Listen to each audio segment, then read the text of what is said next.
கேரள மாநிலம் பத்தனம்திட்டாவில் கனமழையால் வெள்ளப்பெருக்கு ஏற்பட்டுள்ளதால் இயல்பு வாழ்க்கை முடங்கியிருக்கிறது. அந்த காட்சிகளை நாம் திரையில் பார்த்துக் கொண்டிருக்கிறோம். பத்தனம்திட்டா மாவட்டத்தில் அதிதீவிர கனமழையால் பம்பை ஆற்றில் வெள்ளப்பெருக்கு ஏற்பட்டிருக்கிறது.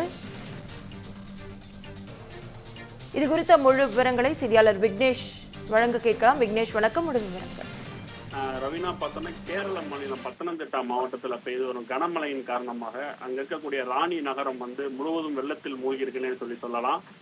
நகரின் பல பகுதிகளில் இடுப்பளவு தண்ணீர் தேங்கி இருக்கிறதுனால வீடுகள் மற்றும் கடைகளுக்குள்ள இந்த வெள்ள நீரானது புகுந்திருக்கு.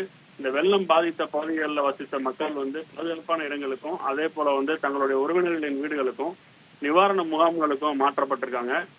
அதே போல கடைக்குள் புகுந்த தண்ணீரால் பொருட்கள் பெருமளவும் சேதமடைஞ்சிருக்கு. அதையும் வெளியேற்றும் பணியானது தற்போது நடைபெற்று வருகிறது. இந்த வெள்ள நீர் தேங்கி இருக்கிறதுனால அந்த நகரின் பல பகுதிகளில் போக்குவரத்தும் பெரித அளவில் பாதிக்கப்பட்டிருக்கு.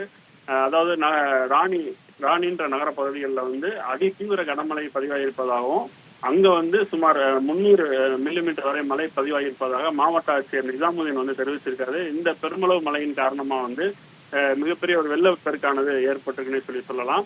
பத்தனம்திட்டா மாவட்டத்துக்கு இன்றைய தினம் சிவப்பு எச்சரிக்கை விடுக்கப்பட்டிருக்கு.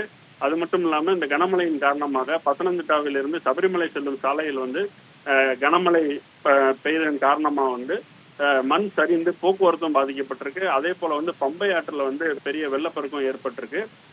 இது மட்டும் இல்லாம அங்க இருக்கக்கூடிய மூலியாறு அணை பகுதிகள் திறக்கப்பட்டிருக்கனால மணிமலை ஆற்றில் நீர்மட்டம் உயர்ந்ததால அச்சன் கோவிலிலும் இந்த தண்ணீர் வெள்ளப்பெருக்கு ஏற்பட்டு சாலைகளிலும் வெள்ள நீர் பெருக்கெடுத்து ஓடுகிறது.